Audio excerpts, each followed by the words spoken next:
Move now to Kogi State, where the candidate of the Social Democratic Party in the November 11, 2023 governorship election, Ajaka, is alleging that the election was rigged in favor of Usman Ododo of the All Progressives Congress. Mr. Ajaka says approaching the courts to contest the outcome of this poll is a waste of time, as INEC would come as a witness to defend the outcome of the election. Mr. Ajaka is right here with me in our Abuja studio.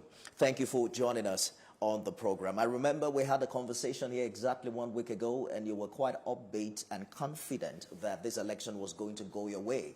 What exactly happened? INEC disappointed us. Yes.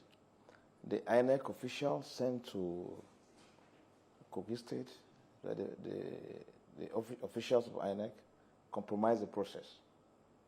And that's why I said yesterday that the chairman, the INEC chairman, has to do thorough audit, thorough investigation of the officials that went to Kogi State.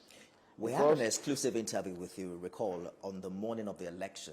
I think it was just about when you cast your vote. Yeah. And you had great things to say about INEC. Yes. At what point did that change? No, I still have confidence in INEC. Of course, in every establishment, there are always the bad elements within. It's not everybody that's the perfect person. The INEC management, I have no doubt about their leadership. But the officials that went to Kogi State are the ones that compromised the process in conjunction with the officials of the state government. They are the ones that compromised the election. Because it's baffling. How did the result sheet get to the people, to the state government official, especially people from the central? Before the commencement of the election, the results are out. You know, God has a way of exposing criminals. Well, when you raised that concern, INEC also responded. They, in fact, responded twice. We understand that 9 wards in a particular local government area were suspended. But INEC also now gave us some details as to particular polling units that were affected. In Adavi, it says it's 5 polling units. That's why I say the officials, they are not sincere. Especially the federal commissioner that spoke after the declaration of the results yesterday, I think Mr. Sani. People like that, they ought to be investigated. Because I want to believe, with all due respect to this person, is one of the mastermind of the illegality that we had in Kogi State. What are your own figures? Because INEC's figure is saying in Adavi and Ajaka, only 5 polling units were affected, and 1 polling unit in Kogi and in Okene. That is not true. The entire polling unit in Okene local government, Adavi local government, and Kogi local government were affected, except 1 polling unit in Kogi, where they allowed the process to flow. And that was the polling unit where the senator voted, Senator Natasha Apoti. That's the only place the election took place there. But were you expecting to win in this local government? No. Before the allegations? No. In all sincerity, I was not expecting to win. But I was expecting a free and fair process in these 3 local governments. And that will never get. If you have proof that the election was manipulated, why were you quoted to have said you are not interested in going to court? No, you see... Because INEC at some point corroborated your story, acknowledged that there might have been some manipulation, and that's why election was suspended in some wards. They didn't suspend anything. I was disappointed in INEC. They told us that they are going to audit and investigate their officials to know the extent of their involvement. And we believe them. But the same result that we're questioning, you can imagine in Okene local government alone, 130-something-thousand people voted, and INEC is saying they don't know what happened. They allowed that to pass. The Kenya local government is bigger than Okene local government. The same thing in Ampa. But these 2 local governments recorded less than 50% turnout, in spite of the enthusiasm and the emotional attachment to the election. So how come? Because this Okene and Ampa Dikina, they're on the same pedestrian. How come in Okene we registered 90% turnout, while in Dikina and Ampa we registered less than 50% turnout? You're saying that is not possible? It's not possible. Because the figures that INEC is giving in Okene is actually 138,416 for the APC. But that is quite lower than the number of accredited voters, 141,898. So, within the law is acceptable, but you must now be able to prove. Look, yes. There is no election anywhere in Okene. That's what I'm telling you. People did not come out to vote. Yeah, of course. Check the accreditation. It was a low turnout. It's just unfortunate that the INEC officials that were sent to Kogi State compromised this process. That's why I said yesterday, if we are new that this is the way they are going, we would have known how to approach them. But we believe everything, we believe all the arrangement. But what happened before that day? These people have the result sheet at hand. They have taken custody of the result sheet. Now they are manipulating the beavers now. They are manipulating the RF now to confirm what they have declared. It's just unfortunate. And if, like I said yesterday, Professor Mahmoud allowed this to be, then his own integrity too is on the line. Did you have party agents in these 4 local government areas? Of course we did. You know these guys. And do they have original copies? Where did they see any copy? These guys in the center, the governor and his group. When I say his group, they're mistaking me to be saying I'm referring to the entire central. The Yayabelo and his group will not allow anybody in central there to have a different view, different opinion on the election. That's the truth. So our agents were not allowed to go near any of this polling unit. But while in the other part of the place, both in the west and in the east, everything moves smoothly. Even though there was vote buying, but that is even more civil than this oppression, chasing people, not allowing people to come to the polling unit in the central. That is also what criminal. We have. That is also criminal according to law. It is, but that is not intimidation. That one is inducement. Compared to this one, both inducement and intimidation, they don't allow you to come near the polling unit. What I'm saying, like the federal government on their part provided the necessary security for the election. And I think too, all the arrangement as a prelude to the election was perfect. Just these 3 days to the election, somehow the result sheet get into the hand of the state government official in these 5 local government of Central, and they wrote the result. So, and we reported this to INEC. You see, they're supposed to investigate the ICT department and the officials that went to this central. But INEC is not doing that. We've put forward a letter before the chairman. We've not had anything.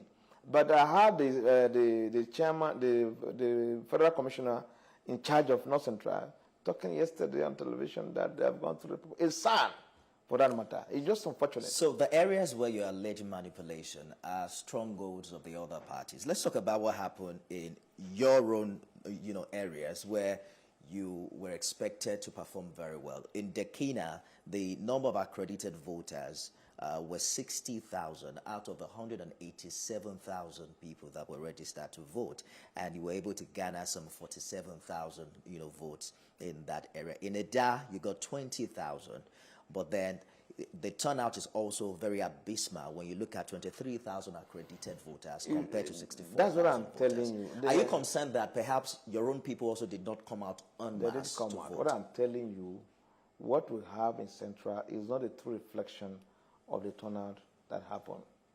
What I'm telling you. And the INEC official, get me right, the INEC official that went to the state are the one that compromised the election. If they do their checklist, they know who went there. The beavers, like in Bayelsa State, a result was put forward. When they checked what they brought and what is in the beaver, it does not correspond. They cancelled that result. But in the case of Okene, Adavi, and Okehi, including some part of Ajokuta, it's the same thing. But INEC refused to reject the result. And the law is very clear. The same INEC official now, in conjunction with the ICT department now, if you go to the RF now, they are changing the accreditation there. So it's so unfortunate. That's why I said yesterday, what is happening, and if INEC continue this way, I'm afraid democracy might have problem. Because if you don't allow people to express themselves in a manner the law prescribes, they will come out in different form. And God forbid, that's not what we want in this country. I assure you, presidency have started on a good note. And we must not allow this element within the cycle of government to perpetuate this kind of act, because it's not good for us. So what do you intend to do now? Just like I said yesterday, out of anger, I said I'm not going to court, because when you go to court, it's the same INEC official that will come and defend this illegality they have done. But on the second thought, there are people supporting me.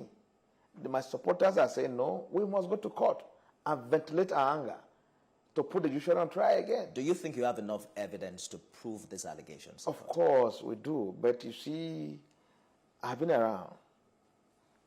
I've spent 10 years in opposition before God help us in 2015 through APC to get to the government. I know what we went through. You are not suggesting in any way that the judiciary is easily manipulated. You see, because how come you've lost so much confidence in the court? You see, when you go to the court, except God will help you. But that does not. I'm not condemning the judiciary. Please get me right. But in most cases, you see glaring cases, the outcome is always different from the expectation, and they will tell you it is based on what they played before them that they act on it. I'm not a lawyer. I'm a layman, but it gives me fear. What I've been seeing coming out. You see somebody win his election, clean, clear. But somebody will come in a way of technicality and knock out that victory. And again, most of these things, I don't blame them. I blame the National Assembly.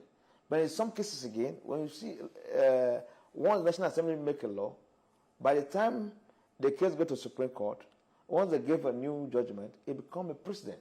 That law becomes a nullity. So the problem, I don't even know where to tackle it from. It is customary of governors-elect to extend an olive branch to the opponents in the election. If that happens in the case of Governor-elect Ododo, will you be, willing to let go? No. I want to get you. With him? No. How? I'm not going to work with Ododo. They are the same thing. I don't have anything personal against Ododo, but for me to work on Ododo, that can never happen. But the problem of the state, the problem of Kogi State is Yahaya Bello. Our problem in Kogi State is Yahaya Bello. But Yahaya Bello is not governor-elect. Excuse me, he's not governor, but he mastermind the emergence of Ododo. So that is the foundation. So there's this saying, show me your friend, I'll tell you who you are. So let us paint the scenario of you going to court and then Ododo eventually wins in court and has to spend 4 years. Are you saying you're going to hand-serve, governance in Kogi State, irrespective of how much contribution we made during campaigns in the next 4 years? Nothing good will come out of these guys. So long as Yahaya Bello is there, nothing good can come out of that place. But Yahaya Bello is our problem in Kogi State. And except we're able to get him out of our way through the democratic process, the state will not make progress. You agree that if you take a cue from Rivers State, and in our recent history, the relationships between godfathers and their godsons don't last forever. So Yahaya Bello might not also be in the picture for long. I hope so. Will you transfer your anger towards Yahaya Bello to Ododo if no, breaks off ties from his godfather? No. I don't want, that is their own matter. I don't want to go into that. But the fraud in Kogi State, for us to get rid of these people, because you cannot separate the child from the mother. You cannot separate the child from the father. Yahaya Bello is the one that make Ododo what it is. And if they are not of the same character, there is no way we will support him to become governor. Yahaya Bello has bastardized Kogi State. He has promoted poverty to the highest level in the state. The state is in debt because of his actions. There is no, excuse me, Yes. if I'll give you an example now, you see empty building, if you are coming from Lokoja to this place now, immediately after Kotokarfi, you see a big building that they call, that it says the General Hospital. It's been overtaken by weed now. Mr. Ajaka, the figures, are quite different from what you're saying. APC won with 446,000. You came second, 259,000. As a matter of fact, if you add all the figures, SDP, PDP, and APC together, excuse me, they don't match up to the figure of the APC. Excuse me, even on the INEC Bivas, yes, based on their own tabulation, they said what is added, the main figure is, what they added there is 170,000. all right. And then when you come up to Ajakuta and part of Lokoja, so what they add on the figure there is over 200,000. So it's just unfortunate. You see, if INEC knew they're not ready to conduct election, that they're going to compromise us midway, everybody would have come out to contest this election in the first place. So it's annoying. We bring out people, we take our time to campaign around the state, waste our resources, waste our energy, exhaust our energy, only for INEC to ambush us midway. Is annoying. Murtala Ajaka, candidate of the Social Democratic Party in Kogi State, thank you for sharing your thoughts with us. Thank you very much, and please, you people should help to support democracy. You should put pressure on the INEC chairman, because the credibility of the institution is in fact, I don't know how to put it. If the chairman does not address the problem in Kogi State, I'm afraid there could be problem, because what happened in Kogi State is a call to anarchy. All right, that's our show today. Thanks for being a part of it, everyone. We're back tomorrow with another exciting one. You can watch it again at midnight and at 6 a.m. tomorrow. I am Nifemi Oguntoyin. We're back with top of the hour news at 7. Stay with us.